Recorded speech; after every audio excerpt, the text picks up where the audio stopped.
Super. Donc on voit ici un Mahamar qui nous rapporte comment dirais-je, Tosfot. Il y a Tosfot sur le Chumash qui dit chez Tochen Inyana chez Simchat Achag Bechag Asukot ou Mishum chez Avar Yom Kippourim Venimchelu Avonotem chez Israël. D'accord? Et Bemed, ça c'est écrit pas uniquement dans Tosfot mais dans le Yakut Shimoni. Shamrou chez Shoné, Chagasukot chez Marbo Shalosh. Il y a écrit à Sukot 3 fois, mais c'est Marta Bechagera. La grande Simcha, il y a une plus grande Simcha qu'à Pessar, une plus grande Simcha qu'à Shavuot. Il y a la Simcha, mais c'est Marta Bechagera, Veitar, sa mère, c'est écrit au sujet de Sukot. Pourquoi c'est particulièrement la Simcha? Parce que il y a marqué Vesa Marta Bechagecha au sujet de Sukkot, il y a marqué Vaitar, sa mère, au sujet de Sukkot, Vesmartem, ou Smartem, Lifne Hashem, le Kechem, Shivat Yamim. Donc, ces trois termes de Simcha figurent par rapport à la fête de Sukkot, ce qui n'est pas le cas par rapport à Pessah, que ça figure qu'à un seul endroit. Et à Shavuot, ça ne figure pas. Machelo Matsinu Bechar Moadim, Shibera Sukkot, les filles, Chadou les Feshot, à Sukkot, qu'est-ce qui s'est passé? Naklou des Feshot Dimous, Yom Kippour, on a obtenu le pardon à Yom Kippour. כמו שנאמר כי ביום הזה יכפר, ועוד שהתבואה והפירות האילן בפנים, לפיכך כתבו בו 3 שמחות. C'est-à-dire, il y a une double simcha à Sukkot, et spirituelle et matérielle. C'est-à-dire, on a une grande joie d'être rapproché d'Akadosh Baruch Hu, puisque nous avons été pardonnés à Yom Kippour, mais en plus, on a tous nos greniers sont bien pleins. On a également une, comment dirais-je, sécurité matérielle juste après la période de l'engrangement. Donc il y a donc une joie spirituelle, on est proche d'Akadosh Baruch Hu, il nous a pardonné nos fautes, et une joie matérielle, une joie matérielle. Et Bémet, il rapporte de la Gemara de Souka, il y a écrit là-bas, hein, Simchat Bet HaShoeva. Vous avez déjà entendu parler de Simchat Bet HaShoeva?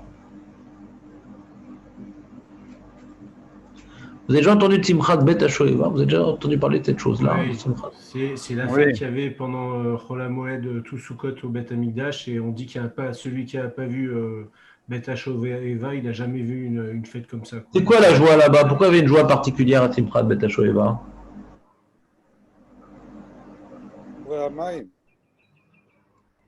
On est content de jouer avec de l'eau, tu dis?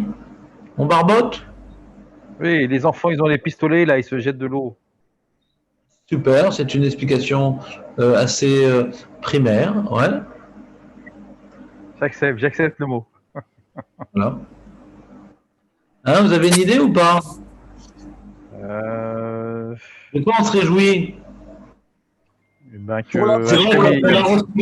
On a retrouvé la communication avec Akadosh Baruch Hu, donc c'est l'expression allô, ouais. On s'est remis en communication avec Akadosh Baruch Hu, ça c'est un chat. C'est pour la pluie ou pas? La pluie, ouais. Et pourquoi une simcha? Au contraire, on est jugé sur la pluie.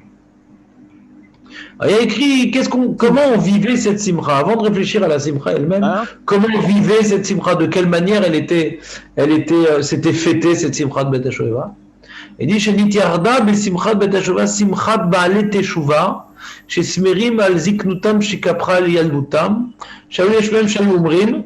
La Gemara le rapporte qu'il y en a qui chantaient, ils entonnaient des chants chez Ashrei Yaldutenu, chez Lobisha et Ziknutenu, ouais, et Lou Chassidim, Anche Maaseh, les Anche Maaseh qui ont fait tchouva. Ouais. Ils ont toujours été betchouva, donc même quand ils étaient jeunes, Ashrei Yaldutenu, chez Lobisha et Ziknutenu. C'est-à-dire qu'on n'a pas honte. Il n'y a pas un si grand décalage entre ce qu'on faisait quand nous étions jeunes et ce que vous êtes maintenant, ce que nous sommes âgés. Donc c'est les balais de Chouva, ils se réjouissaient de ne pas avoir fauté et tellement durant leur vie.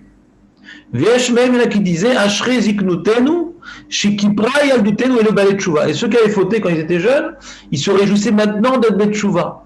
Elou velu omrim Ashrei Mishelo Chata ou Mishelo Chata Yashuv Imcholo. Vous entendez les chansons de Simchat Bet HaShoeva? On reprend. Il y avait deux groupes. Il y avait les gens qui étaient des tzadikim et les gens qui n'étaient pas tzadikim et qui ont fait tchouva. Ceux qui étaient des tzadikim, ils disaient soyons heureux de notre jeunesse qui n'a pas fait honte à notre vieillesse. Parce que durant leur jeunesse, ils se sont comportés de la même manière que maintenant. Mais ceux qui par contre avaient gaspillaient leur jeunesse. Et eux, ils chantaient Ashrei Ziknutenu, Shekipral et Yaldutenu. Soyons heureux de notre vieillesse qui est venue expier notre jeunesse. Et les deux, autant les chassidim que les balais de Tchouva, ils chantaient, ensemble, peut-être. Ashremi Shelo Chata, soyez heureux celui qui n'a pas fauté. Donc ça fait référence au premier groupe. Mais Miché Chata Yashuv Imchol, et celui qui a fauté, qui fasse Tchouva, et Hachem lui pardonnera ses fautes. Donc on voit que Simchat Bet HaShoev, la grande Simcha qu'il y avait à ce moment-là, c'est la Simcha qui est liée intimement à Yom Kippour, comme on a vu dans Tosfot, comme on a vu dans Yalkut Shimoni, et comme on a vu dans les psukim de Hodou, que Aziranenu, la Simcha d'Arba Minim, lors des Louch Aranot, elle est liée qui, qu'est-ce qui est écrit dans le Pasuk, vous vous rappelez? Qui va l'ishpot et haaretz. Azrinu hayar lifnei Hashem, qui va Hodou Hashem qui tombe, qui le chazdo. Donc on est modé que Hashem nous ait donné la chance de nous préparer au Rosh Hashanah Yom Kippour et de nous avoir bien jugé parce qu'on a fait notre travail comme on le devait. Et on profite, après avoir été modé, on demande qu'Hashem soit Moshiach Otanu, qui rétablisse sa présence dans le monde, comme on a vu dans les tfilotes de Rosh Hashanah. Les fêtes de Rosh Hashanah, l'essentiel de nos bakashot, c'est la Geoula, la Tidlavo, et c'est ce qu'on voit ici également. Les Oshanot, Ana, Oshiana, Aniva ou Oshiana, toutes ces notions-là, c'est de restituer, de rétablir le trône divin comme au moment où il était représenté avant la faute d'Adam Arishon, où il gouvernait sur toute sa bria sans qu'il y ait aucune source de rébellion. C'est clair? Vous êtes avec moi? Ok. C'est un résumé. Donc il faut véritablement se réjouir, de ce qui s'est passé à Yom Kippour. Mais le problème, je vais vous expliquer le grand problème, c'est que des fois on se dégonfle un peu, non? Des fois on se dégonfle. Ça veut dire quoi on se dégonfle? Ça veut dire que toutes les bonnes résolutions que nous avons prises à Kippour, malheureusement, j'ai pris sur moi ci, puis ça n'a pas trop tenu, j'ai pris sur moi ça, et c'est pas... On se dégonfle un peu. Il y a dans toute réalité du Ham Israël, et même dans la réalité de l'homme, différentes forces. On voit dans l'Arba Minim, on voit les Tzadikim, c'est le Etrog, les Benonim, il y a le Lulav, le Hadas, sous différents aspects de Benonim, et on a la Harava qui représente le Racha. Alors le Racha n'est pas exclu du Ham Israël. Le Racha n'est pas exclu du Ham Israël, puisqu'il est accroché aux autres minimes. Le Etrog n'est pas accroché avec ces minimes-là. Parce que l'Etrog, c'est le Tzadik Gamour. Donc l'Etrog, il se rapproche du reste de Ham Israël, pour la mitzvah, mais il ne vit pas forcément avec eux. Il ne se mélange pas forcément avec eux. Il se rapproche. Il donne des shurim, il est à leur disposition, mais il n'est pas forcément mêlé à leur vie, à leur quotidien. Il se protège quand même des mauvaises influences, le tzaddik. Mais au moment de la mitzvah, on rapproche le tzaddik du reste du Ham. On est mis à guide le tzaddik avec le reste du Ham. Mais en tout cas, ou l'obechoubar, qui a le titraber la racha. Il peut pas être Meroubar à la Rava, à Traber la Racha. Maintenant, le Racha, il est élevé par le fait qu'il est associé à la mitzvah. Donc, on parle d'un Racha qui veut être associé à la mitzvah. On parle d'un Racha qui veut être lié au Benoni. On parle d'un Racha que même s'il fait des avérotes, il y a deux types de Rechaïm. Dans la vie, il y a deux types de Rechaïm. Il y a un Racha, comme il a fait des avérotes, il clame conscience. Pour sentir mieux avec lui-même, qu'est-ce qu'il fait? Il parle. Il dit les religieux, c'est du pipeau. Moi, j'ai vu des gens, ils étaient au collège, ils glandaient, trucs. Les rabbanim et tout, ils reçoivent de l'argent, pour ça qu'ils donnent des brachot, il y a des pistons, des trucs, Il va voir tous les points négatifs qu'on pourrait trouver ou même qui n'existent pas, le méchané.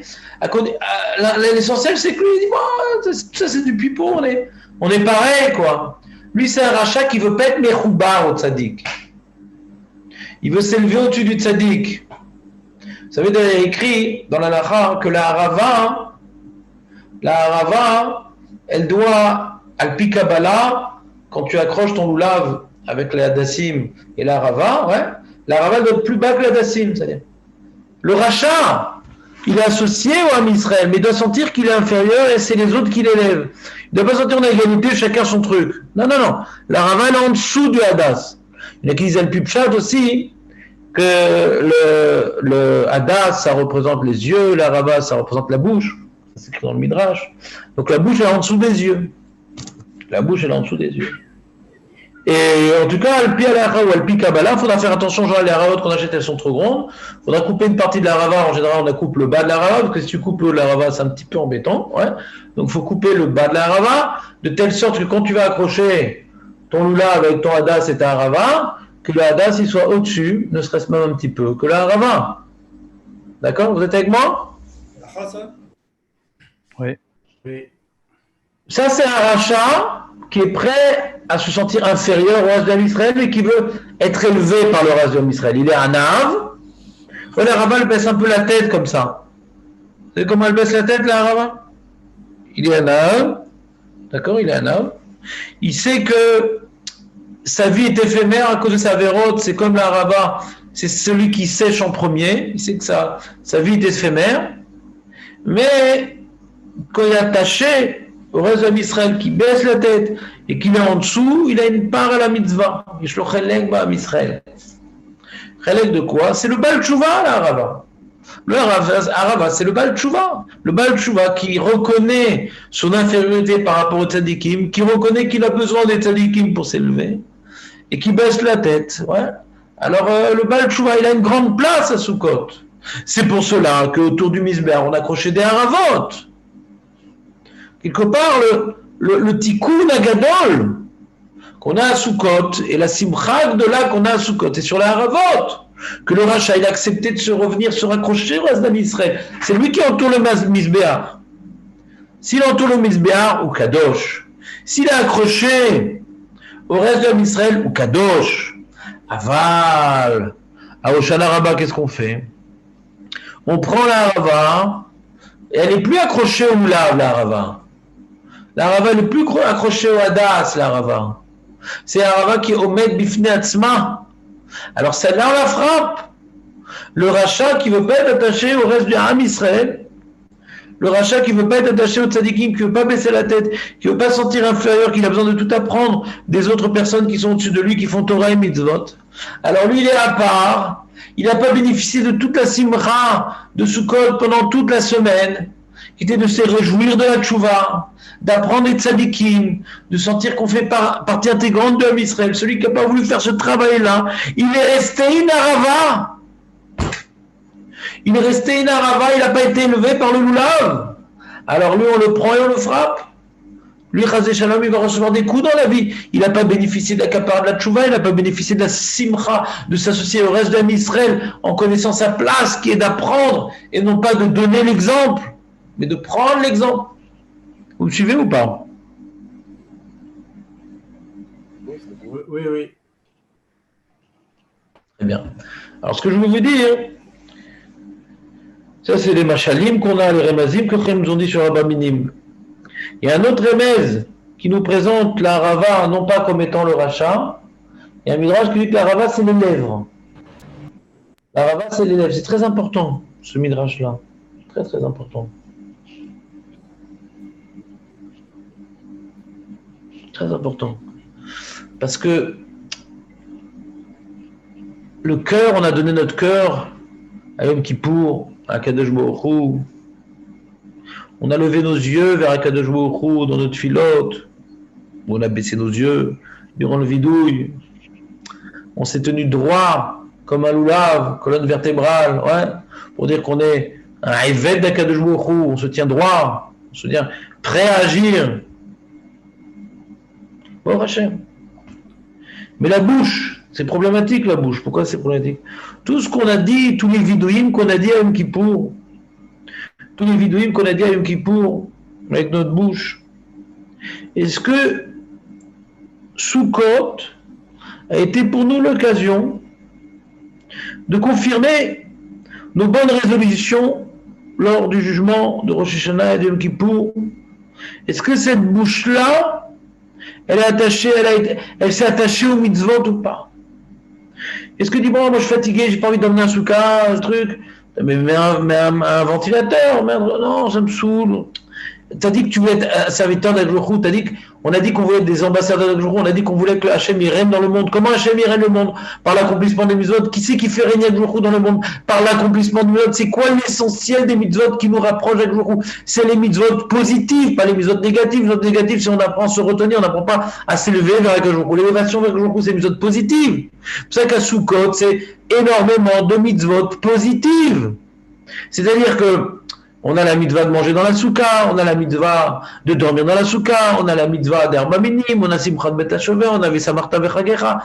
Donc, vous voyez qu'à Sukkot, on a véritablement un examen. Est-ce que nous accomplissons véritablement nos belles résolutions de nous élever vers Glorou, d'être des exemples de subordination, d'être des serviteurs, des ambassadeurs d'Akhlorou durant cette belle semaine où c'est vrai que la nourriture occupe une certaine place, où l'alcool, le vin occupe une certaine place, donc il y a une certaine insouciance. Cette insouciance, est-ce qu'elle nous porte à nous faire oublier les dimensions spirituelles auxquelles nous voulions nous attacher, ou cette insouciance nous fait oublier notre passé tumultueux que nous avons réussi à effacer grâce à la Kippour, donc on vient prendre du vin pour être insouciant, Hachem est avec nous pour sentir plus léger que notre corps. Est-ce que c'est une fuite de notre échec ou une satisfaction de notre réussite?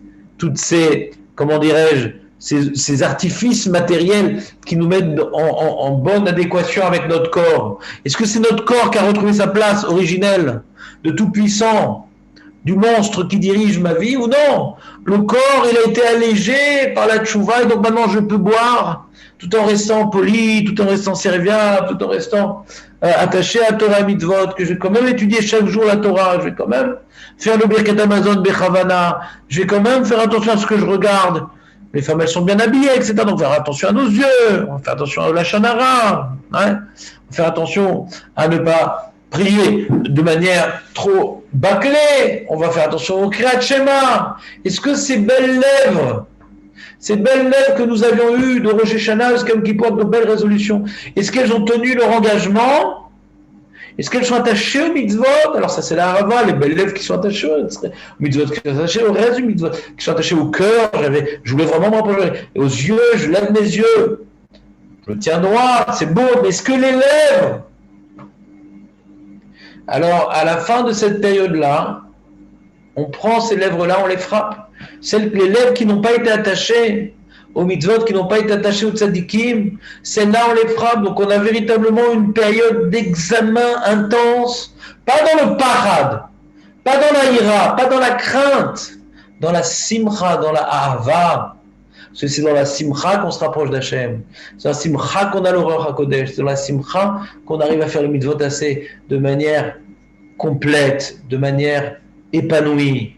Est-ce qu'on arrive véritablement à donner à ces lèvres leur place dans toute notre bonne volonté d'avancer, ce bon cœur et ces yeux et cette colonne vertébrale qui exprime notre bonne volonté de servir avec le. Est-ce que nos lèvres dans lesquelles on s'est engagé ont été conformes à l'ensemble? C'est ça la question qu'on doit se poser, B'ezrat Hashem.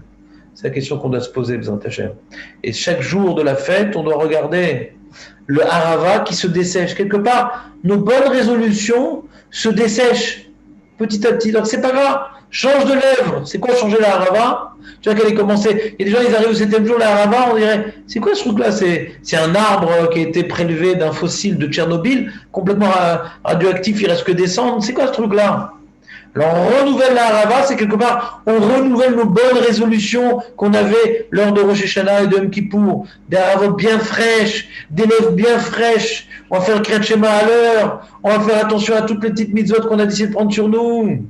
On va arriver à la fin de la fête et on pourra se réjouir de frapper la harava. Je ne mets pas mes lèvres. Je frappe pas mes lèvres. Moi, pour Hachem, j'ai reçu à tenir mes lèvres.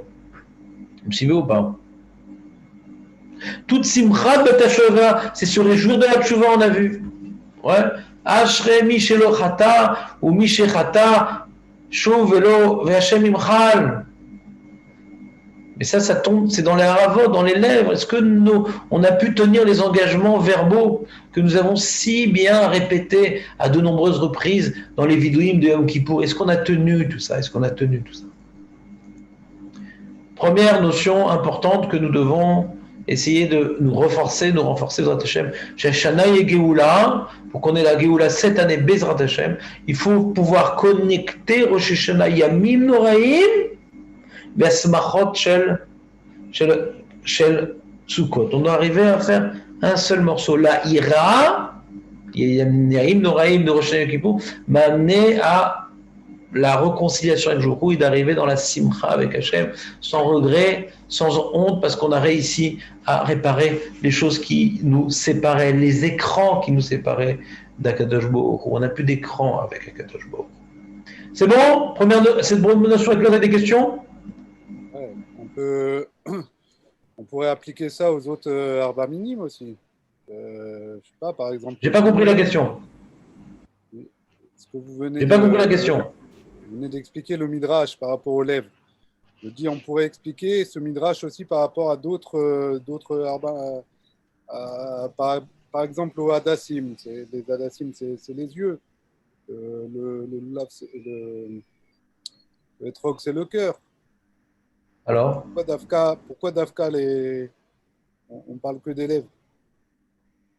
Parce que je sais pas, alors j'ai pas été clair aujourd'hui.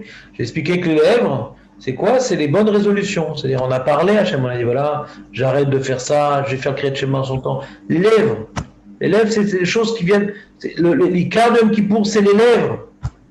Quelqu'un maintenant qui pense faire tchouva, qui a une volonté, il a un bon cœur, il se tient droit comme un Eved Hachem, et il a les yeux tournés vers Hachem, il a fait, il trayav ta bédibour. Les lèvres, c'est le vidouille. T'as bien noté ou non? On a été marzik dans notre vidouille ou pas? Comme on dit, l'enfer est pavé de bonnes intentions. Quelqu'un va avoir un cœur en or. Mais est-ce qu'il accomplit ses promesses? Ça ne suffit pas d'avoir cœur en or. Ça ne veut pas d'avoir émouna, tes yeux sont rivés vers le jour. C'est le fait de te tenir comme un serviteur prêt à obéir. Mais est-ce que véritablement tu obéis? Est-ce que tu as obéi à tes propres engagements? C'est ça la question que tu dois te poser. Ikaïm qui pour c'est les lèvres. Non?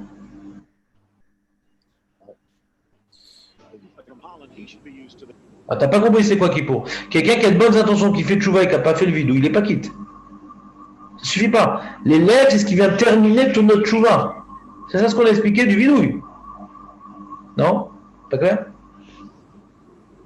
Pas clair? Quelqu'un qui veut faire le bien, mais qui passe pas à l'acte en le disant, ouais, il n'a pas l'accapara de la tchouva, on a dit. L'accapara, elle dépend du vidouille, on a dit. Elle ne dépend pas de ce que j'ai dans mon cœur. Et vers où mes yeux sont rivés. Non? Jonathan! Oui, non, Tu dis ça par soumission. Ouais. Parce que tu as peur que ma colère s'enflamme sur Tasuka qui a failli être Psoula?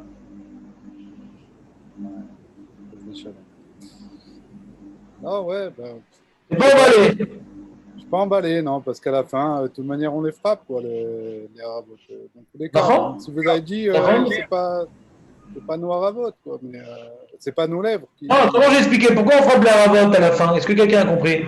Pourquoi on frappe les aravotes à la fin? Est-ce que quelqu'un a compris ce que j'ai dit? C'est quoi le symbole des aravotes qu'on frappe à la fin? C'est deux possibilités, non? Je t'écoute? Qui, c'est moi? Celui qui parle, c'est tout. Ah. Non, j'ai dit. T'as mis une masécha sur ta caméra. Oui, quoi? Il y a deux possibilités, quoi. Soit la Rava, elle est avec. Vas-y. Soit la Rava, elle est avec le. Elle est justement, elle a respecté les engagements, donc elle est avec le Mouchidra, avec les yeux, avec tout ce qu'on a dit qu'on va faire, et donc ils sont ensemble. Voilà, Chazak ou Soit quand elle est séparée, alors ça veut dire qu'elle est justement, ce que tu as parlé, mais finalement, tu l'as pas connecté justement aux autres. Anne, il a fait un Voilà, mix Chazal. Et là, tu la massacres. Donc, On a expliqué que la rava, qui n'est pas avec le loulav, le hadas et le hétrog, ça correspond au rachat déconnecté du Ham Israël, déconnecté des tzadikim, et ça correspond aux lèvres. Ouais, t'as un bon cœur, t'as les yeux vers Akadosh Baruch Hu, tu te tiens droit dans ta tefila et dans ton truc, mais tout ce que t'as dit, t'as pas accompli. Donc tes lèvres ne sont pas dans la dynamique de toute la subordination que tu viens mimer par tes yeux révulsés, ton cœur plein de bonnes intentions, ta posture, ouais, d'ambassadeur fier et sincère. Les lèvres! Où sont tes lèvres? Elles sont connectées ou elles sont déconnectées à tout ça? C'est resté que des paroles. Exactement. Des paroles en l'air. enfin, j'aurais dit peut-être. C'est parce que tes lèvres sont connectées. Dis-le, Dan, vas-y, lance-toi. Non, Comment? J'aurais dit c'est parce que tes lèvres sont connectées, c'est ce que les autres sont connectés aux lèvres. Ce que tu as promis, est-ce que les autres suivent? Est-ce que finalement, oui, tes yeux ils vont être comme tu as promis Ah, tu peux le dire dans les deux sens, ouais. Ouais. Je comprends, ouais. Tu peux le dire dans les deux sens. Est-ce que les lèvres, elles sont l'expression de ton cœur? Non, est-ce que ton cœur a intériorisé tes lèvres? Voilà. Est-ce que tes yeux ont intériorisé tes lèvres? Ouais, c'est ça. Non, mais il y en a qui font du cinéma, c'est ça que je te dis. Moi, par exemple, des fois, je fais du cinéma, c'est-à-dire, mais mec, je veux faire tchouva, mais mec, je lève mes yeux vers Hachem, mais mec, je me tiens, mais je vois que je n'ai pas accompli, mais tu comprends? J'ai l'impression que je fais du cinéma, quoi. Je n'ai pas accompli mes promesses. D'accord. Bediava, les lèvres, c'était faux. Et je dis, et quand on regarde, comment? Bediava, tu dis que les lèvres, c'était du. Comment? Bediava, tu dis les lèvres, c'était faux, quoi. Ouais, et le cœur, c'était faux, et les yeux, c'était faux, c'était du cinéma, quoi. Alors, faut le faire, ce cinéma, les maasés, ouais. Parce que Acharei Maasim à Marchavot, donc on va lever nos yeux vers Hachem, et on va essayer de réveiller en nous des retsonotes, et on va se tenir. Il faut faire le cinéma. Comme ça, au fil des années, les lèvres, elles vont réussir à tenir le coup. Mais il y a besoin de quelque part qu'il n'y ait pas de décalage entre ce que je dis et ce que je ressens, quoi. C'est-à-dire, j'arrive véritablement à accomplir mes promesses que j'ai fait envers Akadosh Baruch Hu et qui sont en vérité mes véritables ambitions. À partir du moment où j'ai réussi à l'accomplir, c'est que c'était véritablement mon cœur, c'était véritablement mes yeux, c'était véritablement ma chidra, c'était moi. J'ai réussi à changer mon être. Au Hachem. Très bien, ça c'est une première notion importante. Maintenant, ça c'est d'après Chazal. Ça c'est d'après Chazal, je vous ai expliqué un petit peu le Ham Israël, les différents membres, etc. Féméod, le lien avec Kippour, le Hoshana Rabbah, Hakol Tov et Yafé. Aval ma Pshat? C'est quoi le Pshat d'Arba Minim? Quand on prend l'Arba Minim, c'est quoi le Pshat? Quand je prends l'Arba Minim, j'ai l'impression de tenir en mode Ham Israël ou tenir moi un livre d'anatomie médicale, ouais. C'est quoi le Pshat d'Arba Minim? Je vous écoute. Dit à l'époque, c'était concernant l'eau, là, c'était tous des endroits. L'eau, très bien. C'est Agmara dans Ta'anit, je t'écoute. Bah, c'est chaque espèce, elle représentait un endroit sur la Terre où qui était rattaché à l'eau. On avait les hadassim qui poussaient à côté des. Tout à fait.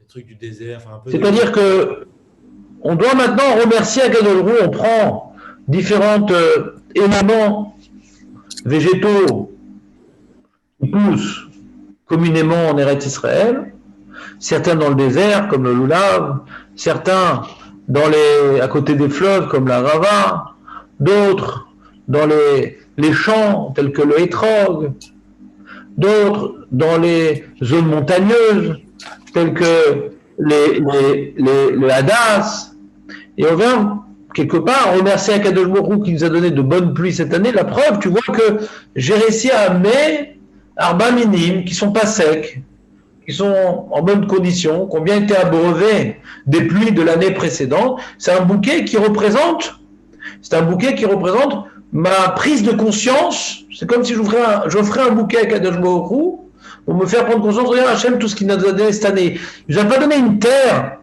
On n'a pas demandé de prendre un rimon, une théna, un grand épi de blé. On aurait pu faire un baminim avec les 7 fruits d'Eretz Israël, une sorte de bikurim comme ça. Non. Il faut prendre conscience que la terre d'Israël n'est pas uniquement une terre nourricière, histoire qu'on ne crève pas de faim. Non, c'est une belle terre. Eretz Nachal Emaim. Ouais. C'est une belle terre où il ne manque le chasser ba, kolba. Il manque rien dans cette terre. C'est pas uniquement qu'on crève pas de faim. Tu vas dans les déserts, tu vas te reposer à l'ombre des palmiers. Tu vas dans les montagnes. Il y a les hadassim qui viennent faire pénétrer les bonnes odeurs, la fraîcheur. Tu vois, il y a des fleuves représentés par les haravot. Il y a dans les champs, il y a des fruits très spéciaux parce que l'étrog, quelle est la particularité du étrog, Dan? À part le fait qu'il soit beau. Oui, toute l'année. Je m'en rappelle pas. Il sent, non? C'est quoi le. Il a, en termes d'halakha, il a une halakha très particulière, le étrog. Ah oui. Par rapport à Trumot Maasrot. Ouais. C'est quoi? C'est que c'est. Ah non, là-bas. C'est pas considéré comme un légume? C'est comme ça, non? C'est considéré comme un légume qui est au godel, la Gemara elle dit godel al rov maim. Il a besoin, les agrumes en général, ils ont besoin énormément d'eau. Et un des pirouges de Hadar, Peri Etz Hadar, la Gemara elle dit, c'est la chaîne grecque qui veut dire Hadar hydro. Il y a un jeu de mots de Chazal que Hadar c'est hydro. C'est le fruit de l'eau. Ça représente vraiment, bon, Arava, c'est clair que ça représente l'eau. Voilà, Arava, parce que c'est Nachalé, Hervé Nachal. Ouais, c'est vraiment l'extension naturelle qui pousse à côté des fleuves. Dans les champs, le fruit qui représente les bonnes pluies, c'est le hétrog. D'ailleurs, quand il n'y a pas de bonnes pluies, ils sont tout petits, ils ne sont pas beaux les hétrogim. Ils sont vraiment meon, mouchpaim, mina geshem. Les citrons, par exemple. Les citrons, quand il y a des bonnes pluies, ils sont. Moi, je vois parce qu'il y a mon chauffeur Israël, il a dans son char là-bas à Gagnavné plein de thémanim qui ont planté des citronniers. Quand il y a des bonnes pluies, c'est des citrons comme ça, des petites pluies. Il n'y a pas de jus, il n'y a rien.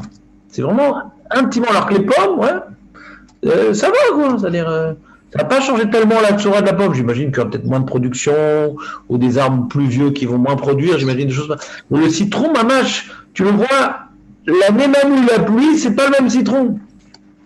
Et il profite mamache des pluies pratiquement en direct live, comme les légumes quoi. C'est pas l'année d'après qu'il va profiter. Comme les légumes. Donc c'est vraiment le trog. À part le fait que c'est un agrume, il sent bon, il a une forme particulièrement spéciale, ouais. Mais en tout cas, on voit la notion de l'eau. Maintenant, dans les déserts, le loulav et les nappes phréatiques, ouais, qui donnent à ces espèces-là de bien pousser, d'avoir des feuilles bien vertes. Loulav yavesh pas soul, soit pas yavesh, soit bien vert, bien rayonnant de fraîcheur et que soit bien humide, c'est-à-dire vert, et féméon. Et donc, la notion de l'eau occupe une place centrale à Sukkot. Je vais vous faire un petit peu une liste d'éléments qui viennent confirmer le fait que l'eau, c'est vraiment la fête de l'eau. Déjà, on voit dans Chachamim, mais je pense que c'est venu, alors je vous expliquer, on est jugé sur l'eau. On est jugé sur l'eau à Sukkot. Il donnait Malmaï. Il y a Simchat Bet HaShoeva, parce qu'il y a donc ce qui s'appelle dans le Bet HaMikdash quelque chose qui n'est fait que à Sukkot, ce qu'on appelle Nisur Amaim. Toute l'année sur les corbanotes, on apporte Nisur Ayaim, les libations de vin. Hein, David?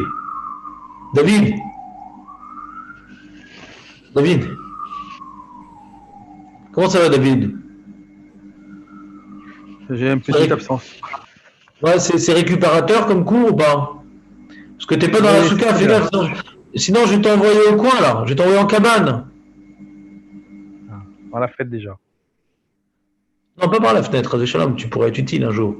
Mais T'entends ou pas, David?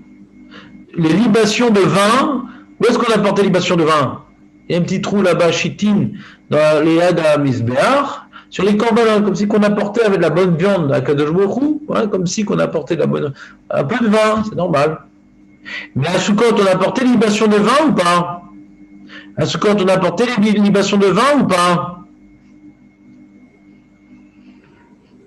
Oui, oui.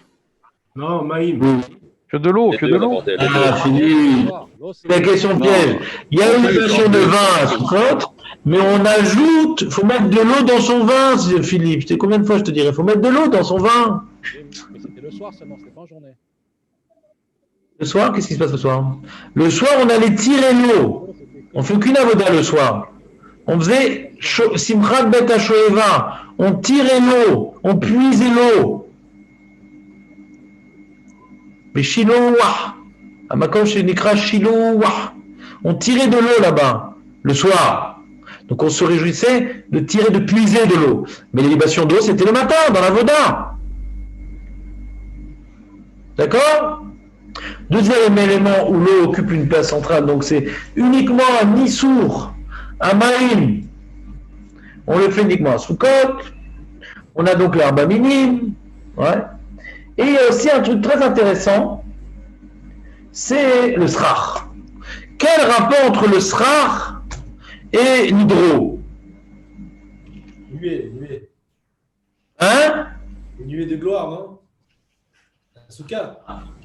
Chazak, alors on voit un anna kavod, on voit donc c'est des nuées de gloire, donc c'est de la fumée, c'est donc de l'hydro, ouais, il y a féméon. Mais la Rabbi Eliezer nous enseigne. Rabbi Eliezer nous enseigne que le srach, il ne peut pas être Mekabel Touma. Pourquoi? Rabbi Eliezer dit que le srach ne peut pas être Mekabel Touma. Vous vous rappelez ou pas?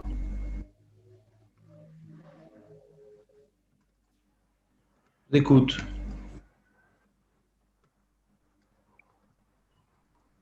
On l'a fait ce cours une fois, quand vous étiez jeune. C'est quoi la question? Ouais, Rabbi Eliezer nous dit que le srach, il ne faut pas que ce soit Mekabel Touma. Il ne faut pas qu'il ait Mekabel. Il n'a pas le droit d'être Mekabel Touma, le pauvre petit srach. Je vous fais un petit partage d'écran. Attends, où il est? Vous avez le partage d'écran ou pas là? Parce que ça a été travaillé, c'est pas la nature vraiment. Bah, s'il en prendrait tout ce qui est végétal, n'importe quoi. Non, je sais, t'as pas compris la question. J'ai pas demandé que tu m'expliques. J'ai demandé d'où on la prend. J'ai pas demandé que tu m'expliques. Voilà, d'où on la prend, d'où? Mais il faut l'homme dire, Metzé. Ah, il y a une Mara. Elle est où la Mara? Ah, j'ai perdu vos têtes, tiens. Il y a une Gemara. C'est pas que j'aimais bien vos têtes, mais je vais t'habituer. Quoi? On va faire comme ça avec tes. Ça joue celui qui dort. Une seconde. On a vu le ventilateur. Comment? D'où on sait que. Alors je vais vous lire la Gemara. Où est la Gemara? Elle a marqué. Où c'est? C'est Akal, c'est sur la Mishnah, Kol Davar chez Mekabel Touma. Mais là, d'où on sait que le srach ne peut pas être Mekabel Touma. Amar Esh Lakish, Amar Kra, Ve'ed Ya'ale min haaretz. Ma'ed Davar she'no Mekabel Touma, Ve'ginu lo min haaretz. C'est quoi ce pasouk? De quoi il parle ce pasouk Ed Ya'ale min haaretz, les amis? Rav, ça veut dire quoi, aide? Aide, c'est des édimes, vapeur. Aide, c'est les vapeurs. Hachem, il a fait monter de la vapeur de la terre pour faire quoi? Il n'y a pas un balconé ici pour faire quoi? Pour arroser la terre, non? Ah ouais, Hachem, c'est un petit jardinier. Bah, Regarde. Il est venu humidifier toute la terre. C'est quoi le lien entre le Bashut Vav et Zayin? Pour donner une forme à Adam qui sort de la terre, il a dû humidifier la terre. Regarde Rashi. Vous voyez Rashi ou pas? Ve'ed Ya'ale, l'Enyan Briato chez Adam. pour les besoins de la création de l'homme, et Ella est atérom, Hachem il a élevé les eaux d'en bas, Veishka Ananim, il a donc créé les nuages en faisant émerger du sol, des eaux d'en bas, l'humidité, l'ishrot afar venivra adam, pour pouvoir modeler l'homme, il a besoin de faire sortir de l'eau, qui gavel zeshinoten maïm lachakar lach et taïsa, vafken mishka vachakar itzer. Donc pour créer l'homme, Akadosh Baruch Hu, il a sorti donc les eaux d'en bas qui sont venues humidifier la terre au passage, qui a formé des nuages. Donc ces manières, ça ressemble un petit peu à un anakavot, tu vois. Ça formait des nuages comme ça. Ça formait des... Et de la même manière, la Gemara nous dit, on reprend la Gemara. Vous êtes avec moi ou je vous ai perdu en route là? Non. Vous pouvez répéter là, s'il vous plaît, là, c'est un peu complexe. Là. On a perdu le fil. Non, mais pourquoi tu as perdu le fil? Je des preuves. Non, j'ai tout compris, mais si vous pouvez reprendre, c'est super. Bon, alors tu nous feras un résumé à la fin de tout ce que tu as compris, mais en attendant, le Ed Ya'alem min haaretz, c'est un passouk de la Torah, d'une paracha qu'on va lire dans 2 semaines, paracha de Bereshit, dans laquelle le Pshat HaPashout nous dit que Hachem, pour une raison que le Pshat ne nous dit pas, Hachem est venu faire sortir les vapeurs du sol, pour s'élever et peut-être constituer des nuages. Ça, c'est le Pshat. Mais comme juste après ce passouk-là, il y a le passouk Zaïd, il dit que Hachem, il a donné une forme à l'homme. Alors Rashi rapporte Razal, qui nous dit que l'humidité qui est sortie des profondeurs du monde, pour venir humidifier la terre, c'est ce qui a permis à donner à l'homme sa forme. Parce qu'au début, c'était Adam mina Adama, mais la Adama, elle était sèche, la Adama. Donc l'humidité qui est sortie du sol, ça a permis d'humidifier la Adama, et qu'il a fait le nez, il a fait les oreilles, il a fait les lèvres, il a fait les pieds, les trucs. D'accord? Comme on fait un golem. C'est bon? Ça, c'est le pasouk. Vous êtes avec moi? Il est clair le pasouk, d'après Razal? Allô? Ouais. Bon. Et qu'est-ce que nous dit la Gemara? La Gemara nous dit, Amar Kra, c'est Resh Lakish qui parle, il veut expliquer la Mishnah, Ve'ed yalem naaretz ma'ed, ces vapeurs-là, Davar sheno mekabel touma, quelque chose, c'est pas mekabel touma, le Ed, c'est pas un keli. Ve'gidulo min haaretz, et ça sort du sol. C'est le sol, c'est gidulo min haaretz. Av souka, davar shen mekabel touma, d'où j'apprends que la souka, elle doit être faite d'un végétal, de quelque chose qui pousse du sol, et qui n'est pas mekabel touma, de la vapeur originelle qui a constitué Adam Arishon. Vous entendez l'histoire ou quoi? J'ai compris le lien, enfin, je sais pas comment ils sont arrivés à la souka, mais. C'est incroyable! Moi, on en arrive à la souka, là, j'ai pas compris. La souka,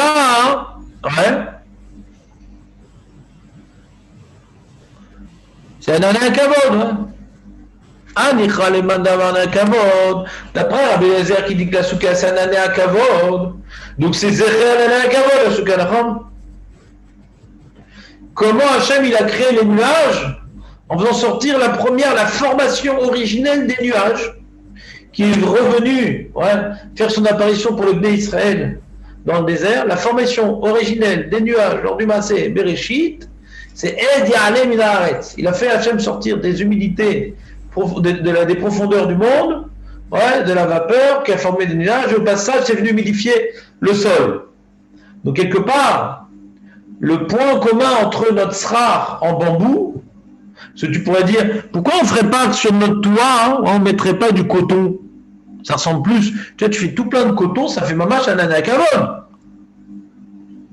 Tu vois, pourquoi on laisse que les ganénettes faire ce genre d'ouvrage?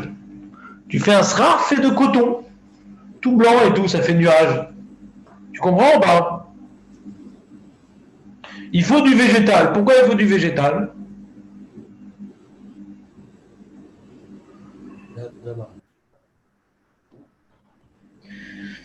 Parce qu'on a trouvé un point commun entre la vapeur et le végétal qui n'est pas Mekabel Touma. Il y a une sorte de Hekesh. De la même manière que la vapeur, ça sort du sol et c'est pas Mekabel Touma. Toute chose qui sort du sol, qui n'est pas Mekabel Touma, donc derrière les moudazés, on apprend les éléments qui doivent être réunis pour avoir un srar kasher.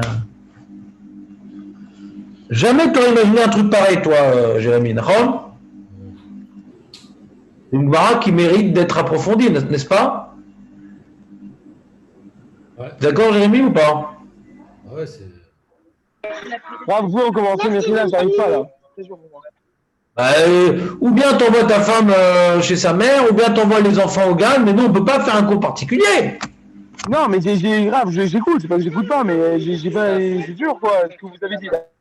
Ouais, à part Benjamin, qui n'a pas compris? On va pas répéter 3 fois quand même. Si Moi, j'ai pas maintenant. compris le lien avec la souka. Comment?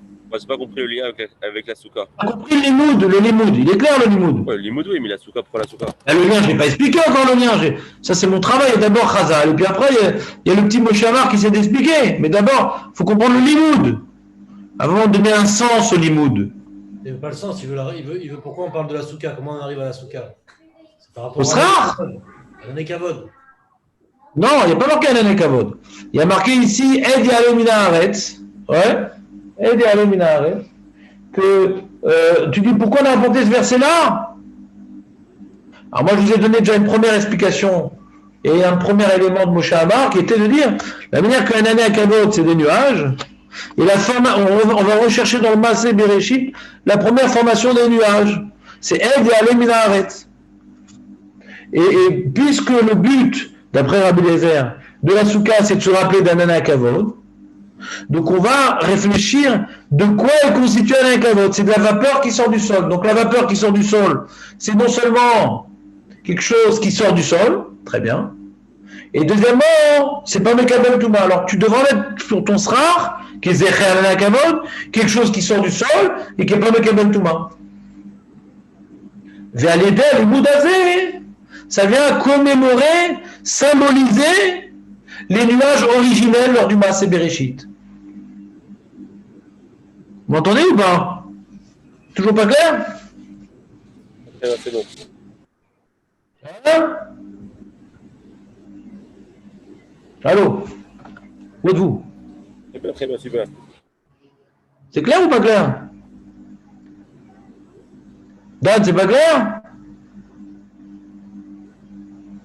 Le limoud avant tout, on n'a pas fait de philosophie pour l'instant.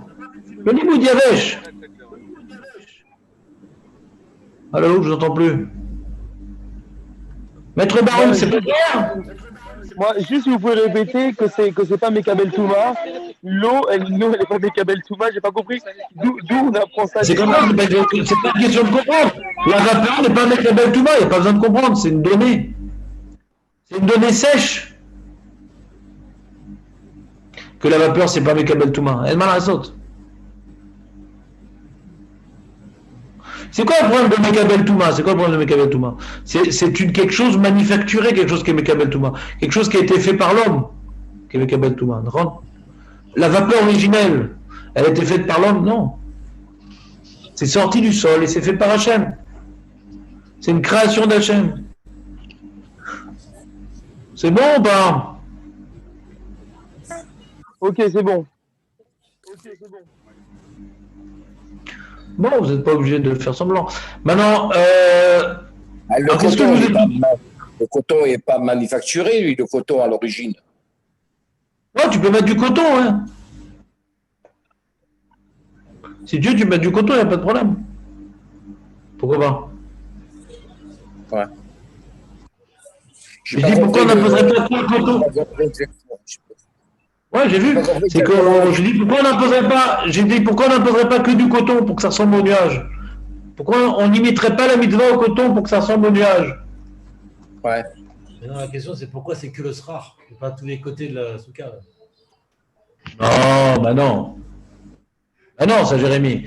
Le Icar de la souka, c'est le srar, c'est l'écran avec le soleil. Anana Kavod, nous protéger du soleil, d'accord, ça ne nous est pas. L'Anana Kavod, c'était pas pour nous faire un lieu de vie. L'Anana Kavod, c'est au-dessus de tout l'Arm Israël, d'accord, c'était un srar, l'Anana Kavod. On apprend la commémoration, ouais, la commémoration, le Ikar de la Souka, c'est le Srar. La preuve, c'est que si maintenant tu fais pas le mur, les Shem Mitzvah, mais que tu fais les Srar, les Shem Mitzvah, t'es quitte. Mais si tu fais les murs, les Shem Mitzvah et le Srar, tu l'as pas mis les Shem Mitzvah, ouais, t'es pas quitte. Le Ikar Mitzvah, ça sera. Pourquoi? Parce que c'est Zecher Lana Kavod. Maintenant, les Chachamim, ils ont voulu, la Torah elle a voulu que tu viennes commémorer la Souka, ça le Srar, ouais, dans Ke'en Tadourou, dans ta maison. Il faut que ce soit un lieu de vie. Pour que ce soit un lieu de vie, il faut que tu aies des dophanotes. C'est-à-dire que maintenant que tu fasses un lieu de vie, ça c'est les dophanotes, c'est le lieu de vie, qui limite, qui empêche que les animaux puissent rentrer, donc il faut qu'il y ait des parois, de la Sarat Fahim, etc. C'est un lieu, un espace vital qui t'appartient, que ce lieu de vie, il est comme écran, quelque chose qui est Zecher Lana Kavod. Il faut un lieu de vie. Peu importe ce lieu de vie, il existe avant Sukkot, on s'en fiche. Peu importe qu'il n'ait pas les Shem Mitzvah. Il faut un lieu de vie dans lequel je fais la mitzvah qui s'appelle le Srar. À Souka, le Shem Asrar, le Shem Adofanot. Ikar mitzvah Asrar. C'est clair, Jérémy, ou pas? Ce que vous dites, c'est que théoriquement, enfin, les Anané Kavod, il y en avait de tous les côtés, c'est-à-dire dans le désert. Chazal, ils disent, il y a des opinions comme ça dans Chazal, c'est pas écrit dans la Torah, ouais. Il y a des opinions comme ça dans Chazal, combien il y avait la Kavod, est-ce qu'il y en avait 7, est-ce qu'il y avait 3, des trucs. Il y a des opinions comme ça dans Chazal, c'est pas écrit dans la Torah en tout cas. Ok. Le Gatou, Shum Remes Batorah, le Bashta Omer. Ah d'accord, ok. C'est pas pour ça qu'on doit faire des dophanotes. Non, ok. C'est le Hasiba. Non, les deux, ok. C'est le Hasiba. Parce que tu vois bien qu'on doit avoir 2 dauphins ennemis, et là, un Kavod, ils ont entouré de tous les côtés, donc t'as vu chez Zélo Amekor. Il me semblait qu'on parlait que ça protégeait des insectes, tout ça. Je t'ai donné une preuve que si maintenant les dophanotes doivent également Zecher Lana Kavod, donc je ne pourrais pas déjà les faire en pierre, premier problème. Et deuxièmement, de la même manière que ce midrash que tu as rapporté, dit que l'Ana Kavod nous protégeait sur le côté, en bas, etc. Alors on ne pourrait pas mettre des dophanotes, 2 dauphins et Shevat Fahim, ça ne suffirait pas. Parce que ce n'est pas Zecher l'Ana Kavod qui nous entourait de tous les côtés. Ouais, c'est la question. C'est lo kashur bichlal. Lo kashur. Les dophanotes, c'est lo kashur l'anakavot bichlal. La nanakavot, c'est ce qui nous protégeait du soleil. Et c'est ce qu'on voit dans les psukim. Le ikar l'anakavot, c'est ce qui nous protégeait du soleil. Okay. C'est le ikar. Okay. On était dans le désert. Et on n'a pas été cramé par le soleil. C'est quoi l'Arnanim? Ouais, tu prends le Inyan, le Pshat HaPashut des Arnanim, c'est pour protéger du soleil, c'est pas pour écraser les montagnes, ouais. Que Chazal maintenant nous a dévoilé des cadeaux supplémentaires associés au Anana Kavod, Kol HaKavod, c'est ça? La première Kelou, Trouna, qu'il y a dans le Hanan, c'est de nous faire de l'ombre, quoi. Et que Hachem, dans sa grandeur, dans sa bonté, il a ajouté d'autres Trouna, c'est un Kavod éphémère, mais c'est déjà des trucs supplémentaires, mais c'est pas le Ika. Tu le tues ou pas? Ouais, ok, c'est le Icar de. Pourquoi je vous rapporte tout ça? Comment? C'est le Icar. Le Icar, c'est le. Bien sûr. Même d'après le Midrash, on peut très bien dire que bon, c'est que le Icar des Anané Kavod, c'était ce duo, quoi. Même si on suppose qu'il y avait des Anané Kavod de part et d'autre, on peut. On ne suppose pas, parce qu'il n'y a pas de remède dans la Torah sur ce que tu es en train de dire. Non, ok. C'est Chachamim qui nous ont dévoilé des dimensions supplémentaires de miséricorde divine. C'est comme tu dis, les eaux de Myriam, ouais, il y avait tous les goûts, il y avait ci, il y avait ça, je sais pas quoi, ça guérissait, nanana. C'est pas écrit dans le Pshat. Le Pshat, ils buvaient avec ça. Là-bas, ils mangeaient avec ça. Après, Chachamim nous ont dévoilé que, puisque c'est un cadeau d'Hachem, c'est quelque chose de mouchlam. Donc ils ont dévoilé, c'est-à-dire quoi? Des nanakavod mouchlam, ça veut dire quoi? De l'eau mouchlam, ça veut dire quoi? Du lechem mouchlam, parce que c'est bien Hachem, donc c'est pas. En chetsi matana et tzedaka de beaucoup. Mais c'est quoi la matara de Naman? Manger. C'est quoi la matara de Ber Miriam? Boire. C'est quoi la matara de nanakavod? Être protégé du soleil. Mais comme c'est mouchlam et ça vient d'Hachem, il y a d'autres prinotes. Il y a d'autres dimensions bénéfiques. C'est clair? Que Chazal nous ont dévoilé. C'est pas que c'est faux ce qu'ils disent Razal, mais c'est des dimensions supplémentaires que la Torah ne traite pas parce que c'est secondaire. C'est bon? Alors pourquoi je vous ai parlé de ça? Quelqu'un a retenu le plan? Pourquoi je vous parle de ça? Pourquoi je vous parle que le srar, c'est Zéchéakel? Parce que je suis en train de faire la liste des choses. Je suis en train de faire la liste des choses, on voit que Sukkot, c'est l'eau. Anakavot, c'est l'eau. Le srar, c'est de l'eau. Ouais? C'est de l'eau en vapeur. D'accord? Vous me suivez ou pas? Alors si on revient à Adam Arishon, il y a quelque chose de très intéressant. C'est donc Adam Arishon a pu être créé grâce à cette eau-là. S'il n'y avait pas cette eau-là, il n'aurait pas, Hachem, entre guillemets, n'aurait pas pu donner une forme à Adam Arishon. Vous me suivez? C'est cette eau du bas qui est venue donner à Hachem la possibilité de donner une forme à l'homme. C'est bon? Oui. Et on voit qu'après que Adam Arishon a été créé, il a vu qu'il manquait quelque chose à la création, avant même de voir qu'il n'avait pas de femme. Qu'est-ce qu'il a vu qui manquait à la création? Je vous écoute. Dan, qu'est-ce qui manquait à la création? Il a vu Adam Arishon. Souffle de vie. Qu'est-ce qu'il raconte? Il avait le souffle de vie. Qu'est-ce qui manquait à la création? Il a vu Adam Arishon. La pluie. Bon, les noms. La pluie, Chazak ou Baour, la pluie. Donc on voit qu'il a été créé à partir de l'eau d'en bas, et que la première chose qu'il a fait, en tant qu'homme, c'est demander de la pluie. Donc c'est Mamash Sukkot, Adam Arishon, il y a un point commun énorme, puisque maintenant la Srach nous rappelle l'humilité qui est partie, qui est à l'origine de la formation de l'humanité, du Père de l'humanité, qui a prié pour la pluie. Et nous, on va être dans la Soukha, et on va finir par cette période-là pour prier pour la pluie. Et les Nisur Hamaïm que nous faisons, c'est on reconnaît que l'eau, elle vient d'Akadosh Baruch Hu, donc on vient puiser de l'eau. On vient reconnaître que cette eau, qu'elle vient maintenant des sources profondes du sol. Mais à Shiloah, c'est l'eau qui sort du sol. L'eau qui sort du sol, on reconnaît que Hachem, il amène l'eau d'en bas, il amène l'eau d'en haut. Il y a marqué Nisur Hamaïm, c'est que les eaux, elles étaient jalouses. Il y a marqué que le troisième jour, Hachem, il a séparé les eaux d'en haut et les eaux d'en bas. Et il appelle les eaux d'en haut, elle dit, mais nous, on ne pourra pas être utilisé, on ne pourra rien faire. Les eaux d'en haut, elles sont proches d'Hachem. Les eaux d'en bas, elles étaient jalouses. Il dit, pourquoi les eaux d'en haut, elles sont proches d'Hachem, on n'est pas proches d'Hachem? Et Midrash nous dit qu'à Simchat Bet HaShoeva, on a donné aux eaux d'en bas la possibilité d'être approchés d'Hachem en faisant une mitzvah avec. Donc les eaux d'en bas, c'est ce qui a formé l'homme. D'accord? Et à Simchat Bet HaShoeva, quelque part, on vient reconnecter les eaux d'en haut et les eaux d'en bas.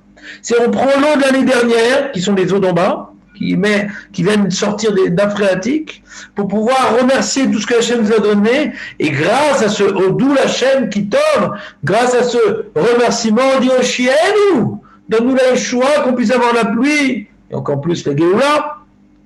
Donc on a les eaux d'en bas qu'on utilise pour le mitzvah, on reconnaît ce qu'on a reçu comme eau, c'est les eaux d'en bas, et grâce au fait qu'on a reconnu que les eaux d'en bas, elles viennent d'en haut d'Akadosh Baruch Hu, Hachem va nous redonner les eaux d'en haut. Donc c'est la connexion entre les eaux d'en haut et les eaux d'en bas.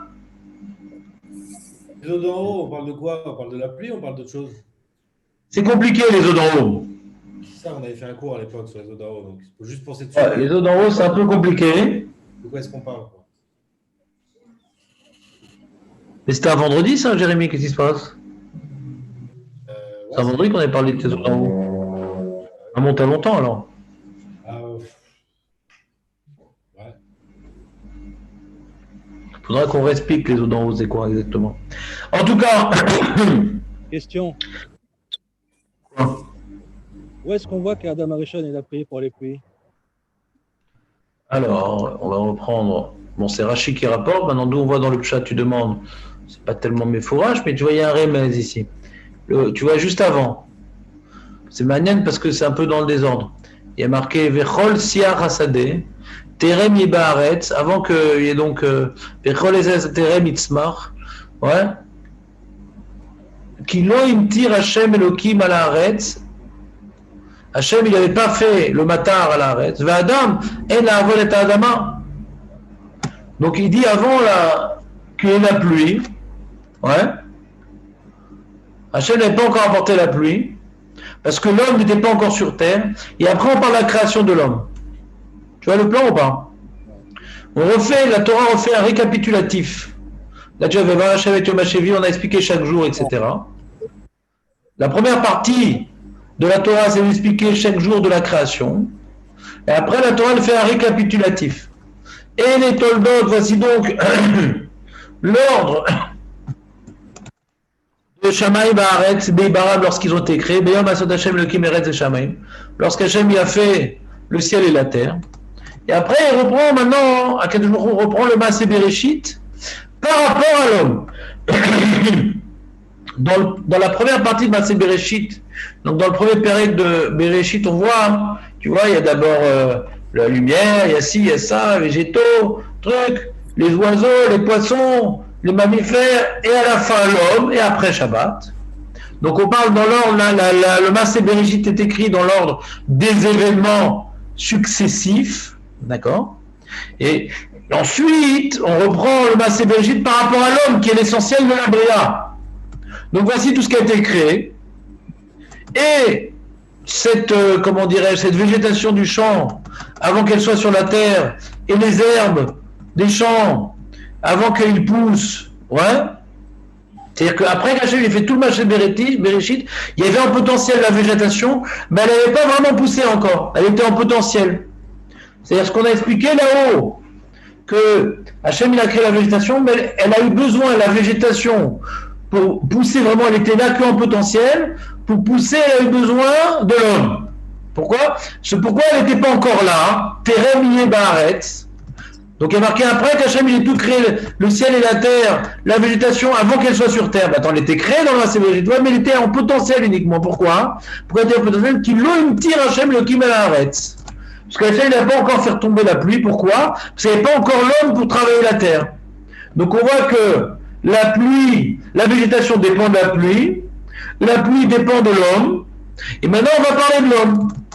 Et curieusement, l'homme qui va un jour prier pour la pluie, dès qu'il va être créé, il va prier pour la pluie, lui-même il a été créé par les eaux d'en haut bas, et c'est lui qui va appeler les eaux d'en haut, la pluie.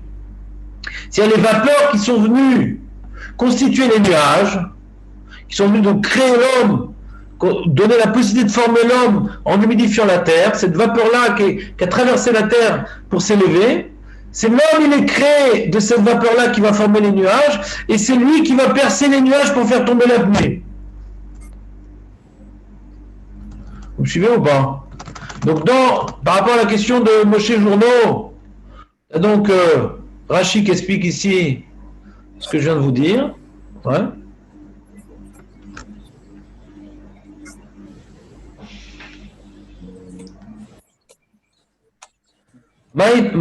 Pour quelle raison Hachem n'a pas fait tomber la pluie? Les fiches Adam en la abolet Adama, puisque l'homme n'ayant pas été créé, donc il ne devait pas encore travailler la terre, il n'existait pas. En Makir Betovatam chez Geshamim, il ne connaît pas encore le bienfait de la pluie que chez Adam. Donc quand il a été créé, il est venu. Il dit, ah, c'est bizarre, attends, c'est quoi ce sol tout marron et tout? Il faudrait qu'il y ait un peu de végétation. Veda Shem Tzorech Olam, il palel Elem Viardou. Là, ce qui était en potentiel dans le Maaseh Bereshit avant que Adam et Rishon soient créés, Adam et Rishon, après qu'il ait été créé, il a prié, la pluie est tombée, et toute la végétation elle a pu exister grâce à lui. Vous me suivez ou pas? Ou je les ai perdus en route? Est-ce que c'est clair ce que je suis en train de vous dire? Je suis en train de vous expliquer la chose suivante. Je vous explique que Sukkot est intimement lié à l'eau. Il n'y a pas que les Arba Minim, il n'y a pas que Misuch Hamaim, ouais. Il n'y a pas que Bechag Nidonim Almaim. Ouais.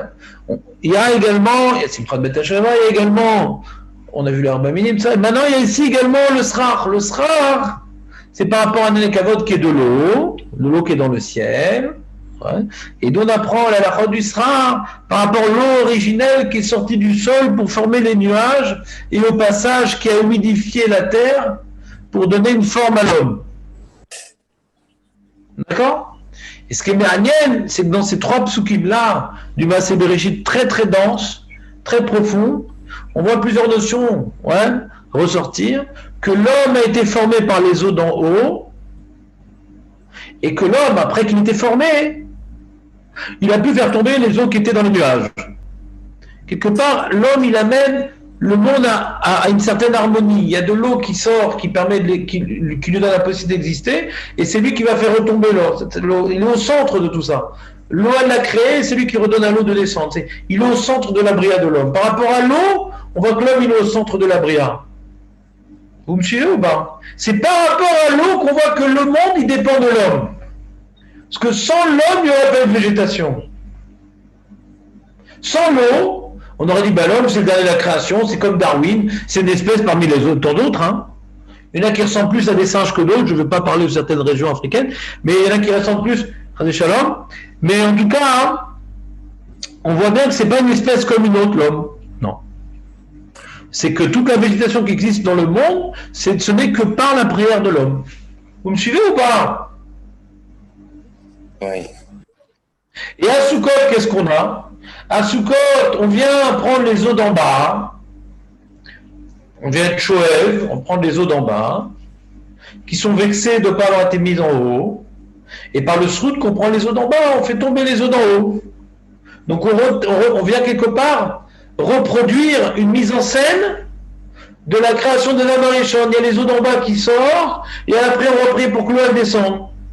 Vous suivez ou pas? Non, peut-être la notion de prière, elle est évoquée où? Une palelle? À Sukkot?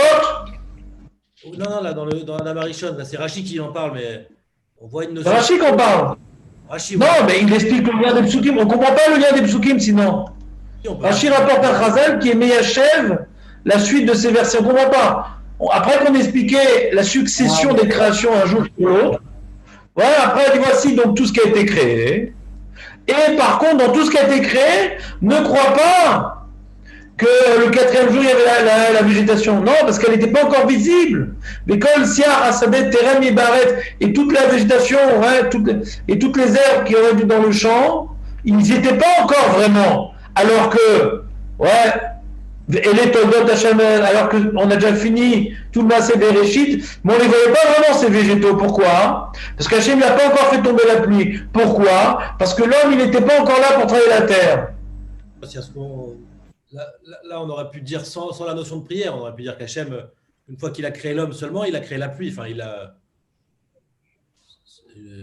Ah oui, tu as raison, Chazal, il rajoute une autre notion qui n'est pas dans le Pshat. C'est que pourquoi Hachem, il a dû attendre que l'homme naisse pour faire tomber la pluie? Alors Chazal, ils expliquent pourquoi Hachem, il a attendu que l'homme naisse pour faire tomber la pluie, pour que l'homme réalise que la vie dépend de la pluie. C'est pas quelque chose de naturel, la pluie. Hachem, il aurait pu faire tomber la pluie avant. Pourquoi il a attendu que l'homme naisse pour faire tomber la pluie? Ça, lâchez là, Jérémy. C'est cette question que tu dois répondre. Pourquoi Hachem, il a dû attendre que l'homme existe pour lui montrer que la pluie, elle tombe? Pourquoi faire? Si c'est pas que l'homme lui-même doit faire tomber la pluie, c'est pourquoi alors il a dû attendre? Il se rend compte qu'il manquait de la pluie et qu'il le demande, qu'il fasse la demande. Voilà, qu'il fasse la demande. C'est comme lui-même, il s'est rendu compte qu'il n'avait pas de couple, il a dû faire la demande d'avoir Chava, tu comprends? La femme, c'est important, la pluie, c'est important. Toutes les choses fondamentales pour l'homme, Hachem, il a voulu que l'homme se rende compte de lui-même. C'est comme quelqu'un qui a grandi dans une famille très très modeste et il s'est rendu compte de l'importance de l'argent, de ne pas faire de baltachrit, parce qu'il a dû se battre pour avoir ses premiers sous, etc. Mais celui qui a eu sans rien demander, il n'a pas la notion d'importance de l'argent et de faire des économies, de ne pas faire de baltachrit. Il faut ne pas avoir et demander pour prendre conscience de l'importance. Donc il y a la femme, il y a la pluie. Tu comprends ou pas? Ouais. Alors nous aussi à Sukkot, on ne vient pas dire que la pluie c'est un phénomène météorologique. Non, pas du tout. On sait très bien que les pluies que les météorologues ils nous ont dit pour après Hoshana Rabbah, c'est du pipeau. Ça va dépendre de notre filote à Hoshana Rabbah, on peut tout changer. Parce que Bechag dit donner la main. C'est pendant cette période-là qu'on est jugé sur la pluie. Donc il peut faire des pronostics, le météorologue, c'est complètement bidon. Donc on voit que, heureusement, donc, nous à Sukkot, pour prendre conscience que la pluie elle vient d'Hachem, pour qu'à Sukkot on prenne conscience que la pluie elle vient d'Hachem, c'est pas un phénomène naturel. Et non seulement ça vient d'Hachem, ça vient de nos prières, ça vient de nos srouyot. Eh bien, on vient maintenant faire une avoda sur l'eau qui vient d'en bas et qui cherche à appeler l'eau qui vient d'en haut. On fait cette avoda pour pouvoir mettre des pots de vin à Kadosh Baruch Hu, parce que c'est en réalité des pots d'eau, on a dit, c'est pas des pots de vin. Non, c'est pas pour faire des pots de vin à Kadosh Baruch Hu, c'est pour que nous prenions conscience que cette pluie ne dépend que de notre filote, que de notre tchouva, que d'accomplir nos résolutions. La pluie, l'eau, c'est la vie, la tchouva, c'est la vie. On compare Yom Kippour à un grand mikvé dans lequel on s'immerge.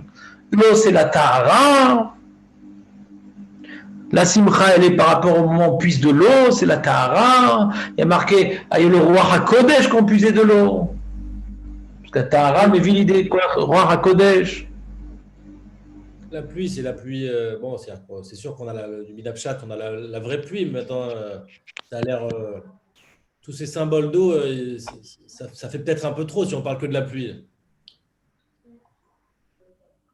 Non, alors, il y a le pshat, c'est Baruch, c'est la fête de la pluie, Kacha Alacha, ouais. Parce qu'on est à Alacha de Tikkun HaGeshem, ouais.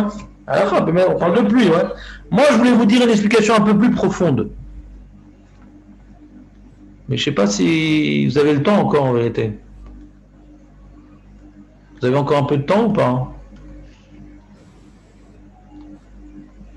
Attends, je ne vois pas vos têtes. C'est pas comme si on avait beaucoup de choses à faire aujourd'hui. Il n'y a pas beaucoup de choses à faire aujourd'hui? רק לטייל בסוכה. לטייל בסוכה, חזק. יפה מאוד. Moi, je voulais vous dire un truc comme ça, justement. Pourquoi Sukkot, c'est en Tishri? Vous pouvez agrandir un peu? Rien. Qu'est-ce que t'as dit? Qu'est-ce que tu vois pas? Bénarine? Ça, c'est écrit dans le livre de Kippour. Quel texte? De quoi vous parlez? De quel texte vous parlez? Il y avait un texte juste avant. C'est pas celui-là. C'est vrai, je fais défiler des textes comme ça. Pour faire du vent. À l'époque, on tournait les pages. Maintenant, on tourne les pages. C'était Rosh Hashanah, quel rapport? Alors, les amis. Ça, vous l'avez écrit dans le texte de Rosh Hashanah. Qu'est-ce que j'ai écrit? Le lien entre Tishri et toute la période, quoi. On est dans une période qui n'est pas une date juive. Rabbi Eliezer, qu'on explique depuis tout à l'heure, hein, il dit que Tishri, c'est pas une période juive, c'est une période universelle où Adam Arishon a fauté. D'accord? Adam Arishon a fauté, donc il a perdu sa responsabilité d'incarner les valeurs divines dans le monde, à Rosh Hashanah. Et c'est également à Rosh Hashanah que l'Am Israël a reçu cette mission-là, par laquelle Yitzhak, Hachem a choisi avant Avinu de manière officielle. C'était également à Rosh Hashanah. C'est bon? Très bien. Alors cette période-là particulière, ouais,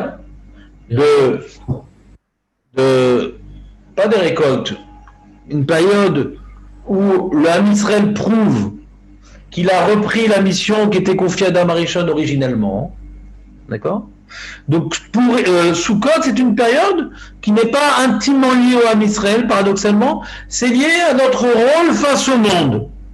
Sukkot, c'est lié à notre rôle face au monde. Et sur ça, il y a un certain nombre de preuves que Sukkot, c'est une fête universelle.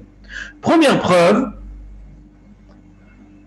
c'est que la particularité des Moussafim des jours de Sukkot, c'est qu'il y a Shivim Parei Achag, il y a 70 Baret, 70 taureaux, ouais, qui viennent symboliser les 70 nations, et on les a portés de manière, ouais, comment dirais-je, décroissante, puisque le premier jour c'était 13 taureaux, le deuxième 12, etc., jusqu'au dernier jour où c'était 7, pour quelque part symboliser que les nations qui existent doivent se diminuer les unes par rapport aux autres, vous arrivez à se soumettre à Goukou. C'est une fila pour la Géoula à Atida, où les nations ne seront plus 70, mais elles vont devenir à s'unir.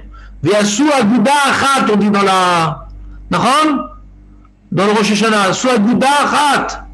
Elles vont tous se réunir pour servir à Kadosh Baruch Hu. Ce aguda achat, on le symbolise par les parés achat. Donc il y a quelque part, à Sukkot, l'homme Israël qui a fait Tchouva Yom Kippour peut faire la demande de la Géoula, Ana, Oshiana, qu'enfin les nations soient mitkapel, elles se fassent toutes petites et qu'elles se mettent au service d'Akadosh Baruch Hu, les Américains, les Chinois, les Russes, les Belges, tous ensemble, vont servir Akadosh Baruch Hu, chacun selon ses spécificités, c'est les parés Achag.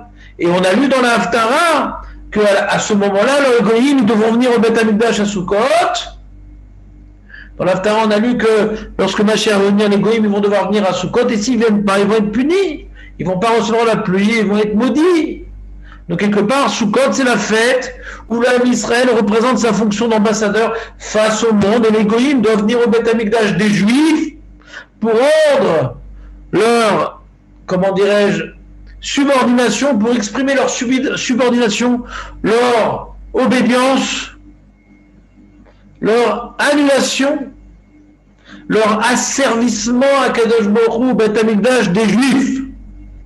Ça, c'est Sukkot, c'est ce qu'on voit dans l'Haftara, c'est ce qu'on voit dans les parés Achag. On voit également dans la Gemara que la fin des temps, les Goïms disent « mais c'est pas juste et tout, si tu nous as donné mitzvot, nous aussi on a été si fort que les Juifs et tout. » Qu'est-ce qui se passe? Le Midrash dit « Ah, je vais vous donner la mitzvot de la Souka, il va sortir le grand soleil, ils vont donner un coup de pied dans la Souka. » C'est Méranienne que l'examen entre la position de peuple élu entre les Goïms et l'Am Israël, nous aussi on aurait pu, on nous donne la Souka, ils tiennent pas le coup. Ah, c'est vrai qu'ils étaient pas tous la Souka quand il fait très très chaud. Et pourquoi tu as donné un coup de pied? Pour toi, les mitzvot, c'est un moyen d'obtenir des choses. Pour l'homme Israël, quand il sort de la souka, il ne donne pas à couper dans la souka. Il a de la peine de ne pas couper la mitzvah. Le Goy, quand il n'a pas pu obtenir la mitzvah pour obtenir ce qu'il voulait, quand Esav, il n'a pas obtenu le brachot de Yitzhak Avinu, il a dit je vais tuer Yaakov. Pour lui, la bracha du tzaddik, c'est pas pour s'élever pour Hachem, c'est pour le olam hazé.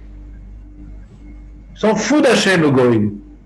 Mince, s'il voulait me prendre des choses d'Hachem dans la mazé, il ne va pas me le donner à cause de cette souka, je donne un coup de pied dans la souka.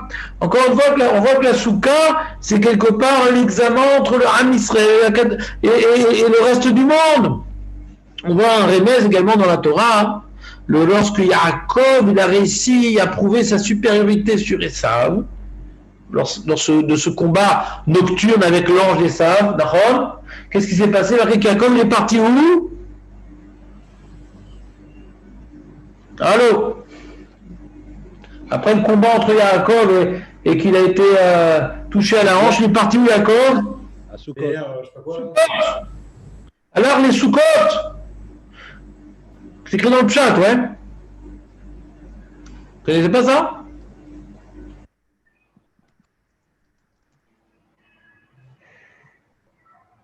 C'est pas ce truc-là?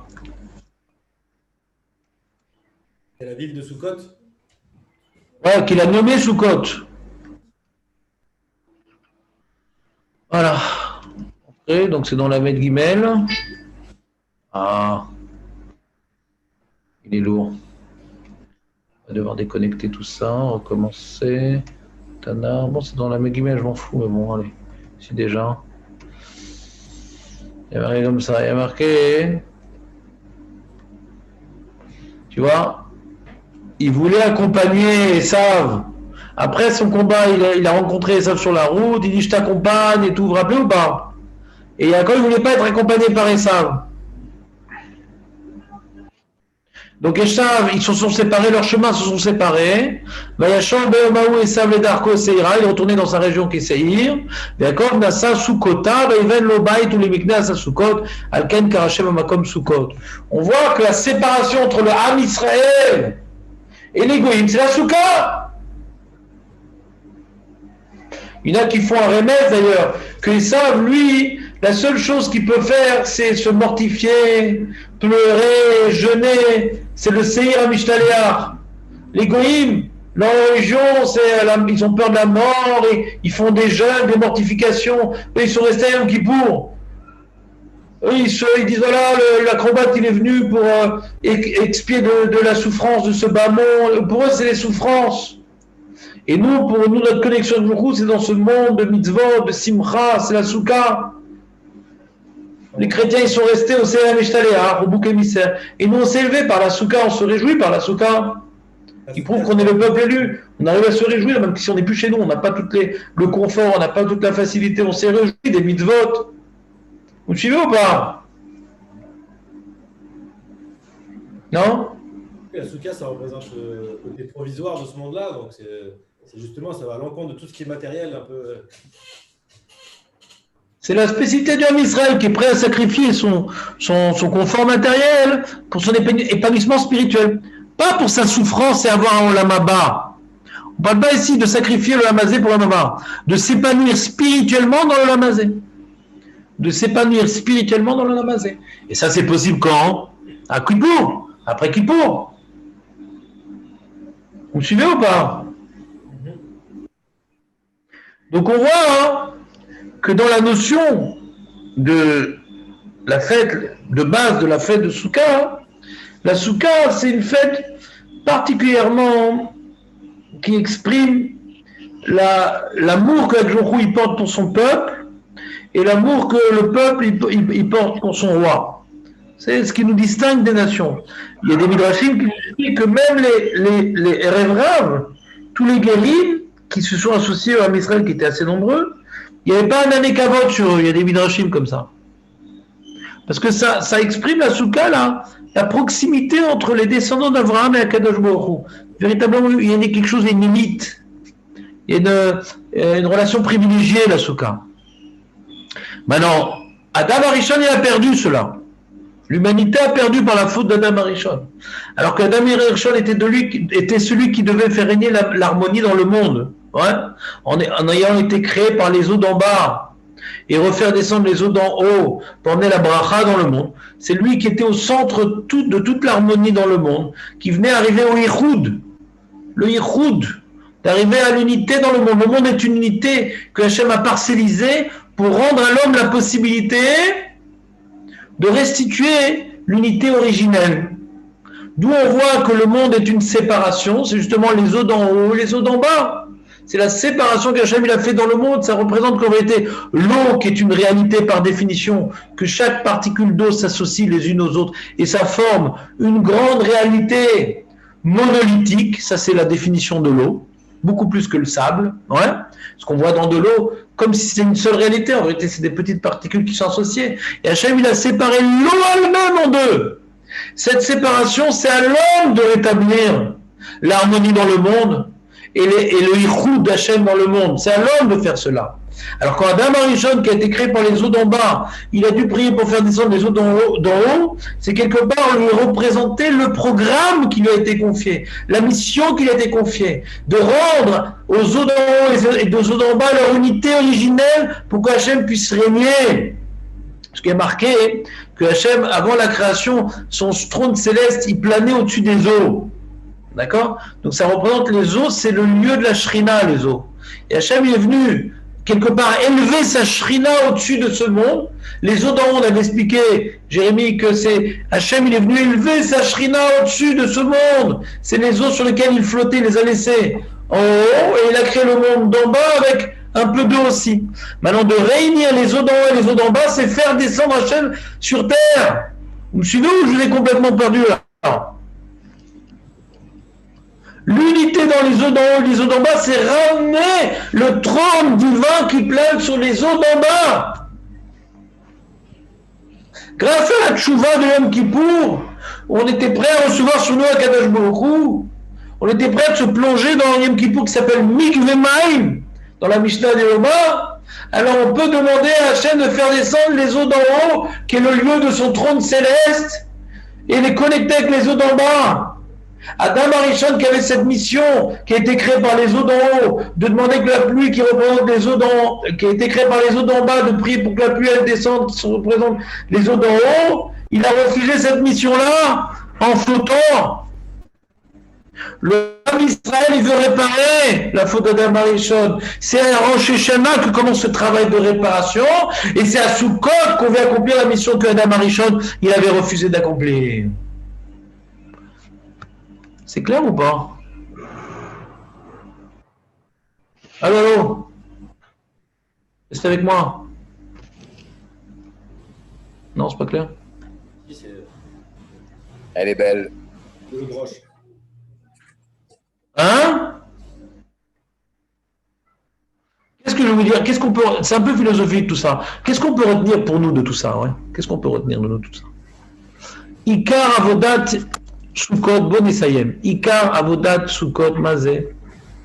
C'est d'arriver à un ichoud, d'arriver à une unité. Dans le monde, il y a des diversités, il y a même des choses qui semblent s'opposer. Hachem, il a créé un monde où les choses s'opposent. Comment? On reprend. Il y a en nous des séparations, il y a en nous des contradictions. En nous, il y a des contradictions. Comme on a expliqué avec l'herba minime, mon cœur peut penser une chose, ma bouche peut dire autre chose. L'homme ne doit pas être en contradiction. Il faut arriver à Gouda, à réunir que mon cœur. On a tous de bonne volonté. Là, tous les gens que je vois devant moi, ouais, on est tous des gens qui voulons avancer, faire la volonté d'Akadosh Baruch Hu. On ne fait pas de cinéma, Baruch Hashem. On essaie vraiment d'avancer. Mais on est tout le temps en contradiction. Ce qu'on a dit à Kippour, il suffit d'une semaine pour que ça s'est parti en vrille. Et il n'y a pas d'harmonie en nous-mêmes déjà. Avant de chercher une harmonie dans les eaux d'en haut et les eaux d'en bas, qui est le summum même de rétablir le trône divin avant même la naissance même du monde où Hachem il n'était que Echad, Hachem Malach. Pour revenir à Hachem Malach, il faut arriver à Hachem Melech, et là Hachem Imlor. Dans notre vie au présent, on va rétablir le trône céleste sur les eaux. Mais d'abord, ça commence par nous. Nous, on est constitué par cette eau-là. On est de la terre et constitué, et c'est l'eau qui a donné. Qu'est-ce qu'a fait cette eau-là?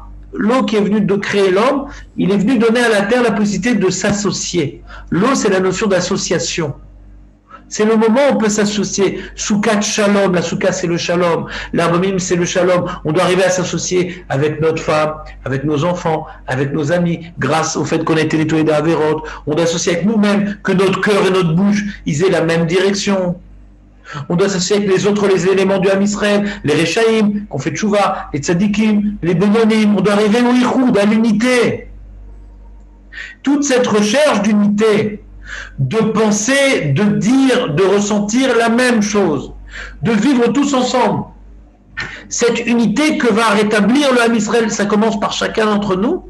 Quand le Ham Israël pourra incarner l'unité, toutes les nations vont s'amener petit à petit, 13, 12, 11, 10, 1, 7, elles vont arriver au livre 7, 7 Shevam Noachid, à l'obéissance aux 7 lois de Noach. Arriver à l'obéissance aux 7 lois de Noach. Alors que le 13, par Echad au début, 13 c'est Gematria Echad. C'est vrai qu'il y a une diversité, mais qui laisse entendre le Echad dans les nations.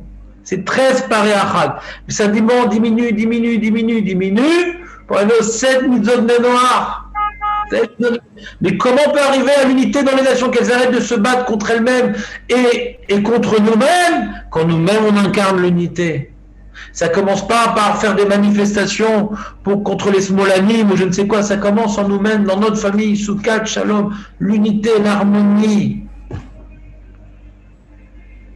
C'est clair ou pas?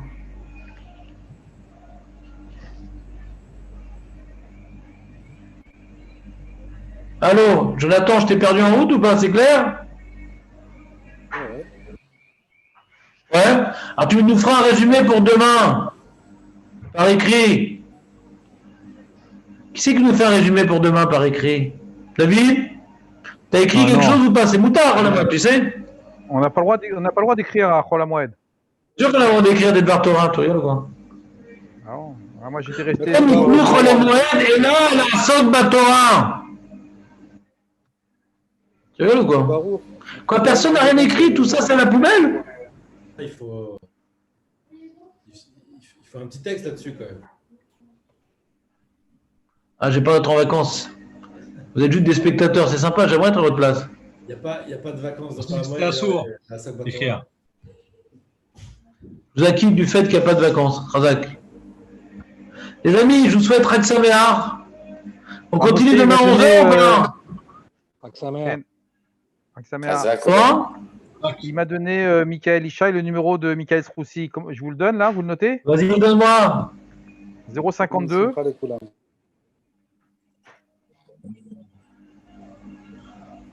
Vous notez? Attends, ouais, j'ai juste arrêté l'enregistrement parce que